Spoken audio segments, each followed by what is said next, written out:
Hello viewers, আসসালামু আলাইকুম। Welcome back to my channel Muntaha's cooking. আশা করি আপনারা সবাই ভালো আছেন, আমিও ভালো আছি। আজকে আমি আপনাদের জন্য নিয়ে এসেছি আরেকটি নতুন রেসিপি, আর সেটি হলো কাঁচা মূলার ভর্তা। এই ভর্তাটি আপনারা খুবই সহজে তৈরি করে নিতে পারেন, আর এটি খুবই মজাদার। চলুন তাহলে দেখে নিই কীভাবে তৈরি করতে হয় কাঁচা মূলার ভর্তা। ভর্তার জন্য আমি 2 পিস মাছ ভেজে নিব। আপনারা চাইলে এখানে যে কোনো ধরনের মাছ নিতে পারেন। চুলা আমি একটি প্যান বসিয়ে দিলাম, এর মধ্যে দিয়ে দিচ্ছি 2 পিস মাছ। আমি আজকে তেলাপিয়া মাছটা ইউজ করেছি, আপনারা আপনাদের পছন্দ অনুযায়ী যে কোনো ধরনের মাছ ভেজে নিতে পারেন। মাছটা আমরা একদম বেশি ভাজবো না, ভর্তার জন্য যেমনটা ভাজি হালকা অমনটা ভেজে নিব।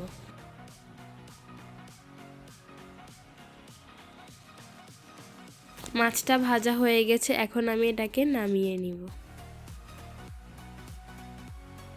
এখন আমি মূলাটাকে গ্রেট করে নেব। আমি এখানে 3টা মূলাকে খোসা ছাড়িয়ে নিয়েছি।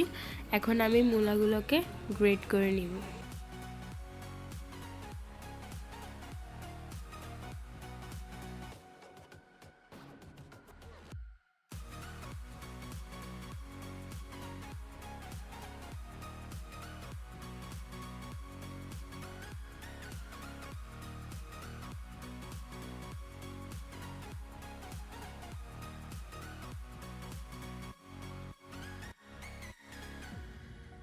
মূলাগুলো গ্রেট করা হয়ে গেছে। আমি চুলায় আগে থেকেই তেল দিয়ে একটি প্যান বসিয়ে দিয়েছিলাম। এখন আমি এর মধ্যে দিয়ে দিচ্ছি 4-5 পিস শুকনা মরিচ। আমি মরিচটাকে হালকা করে ভেজে নিব। মরিচটা ভাজা হয়ে গেছে, এখন আমি মরিচগুলোকে উঠিয়ে নিব, আর ওই একই তেলে 1 কাপ পরিমাণ পেঁয়াজ ভেজে নিব। পেঁয়াজটা ভাজার সময় খেয়াল রাখতে হবে যাতে চুলার আঁচটা অবশ্যই মিডিয়ামে থাকে এবং পেঁয়াজ পুড়ে না যায়। পেঁয়াজটা হালকা বাদামি রঙের হলেই নামিয়ে ফেলতে হবে।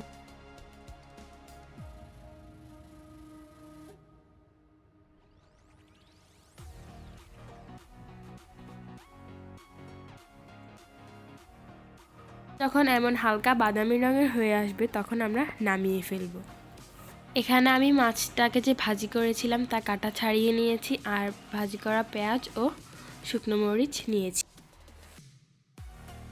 এখন আমি গ্রেট করা মূলার মধ্যে দিয়ে দিচ্ছি 1 চামচ পরিমাণ লবণ ও 1 চামচ পরিমাণ লেবুর রস।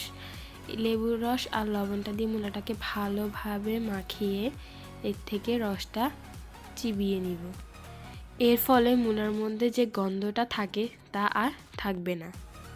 গ্রেট করা মূলাটাকে লবণ আর লেবুর সঙ্গে ভালোভাবে মিশিয়ে এরপর রসটাকে চিবিয়ে দিব।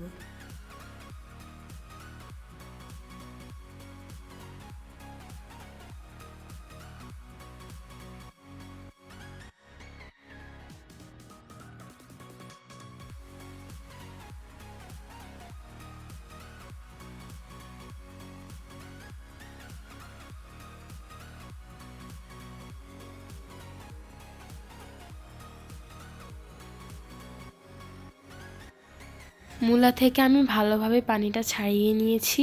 এখন আমি এর মধ্যে দিয়ে দিব একে একে ভেজে রাখা শুকনো মরিচ, পেঁয়াজ ও কাটা ছাড়িয়ে রাখা মাছ। আমি এখন সবগুলো উপকরণকে ভালোভাবে মিশিয়ে নিব। এখানে আমি বাড়তি কোনো লবণ ব্যবহার করিনি, কারণ মাছ ভাজি করার সময় লবণ ব্যবহার করেছি ও মূলা থেকে পানি ছড়ানোর সময় লবণ ব্যবহার করেছি। এখন আমি সবগুলো উপকরণকে ভালোভাবে মিশিয়ে নিব।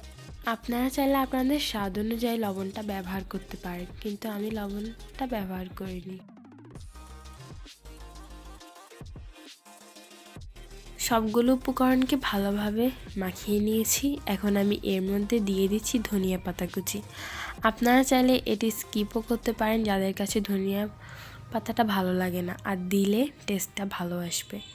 দিয়ে দিচ্ছি পরিমাণ মতো সরিষার তেল। এখন আমি আবার সবগুলো উপকরণকে ভালোভাবে মিশিয়ে নিচ্ছি।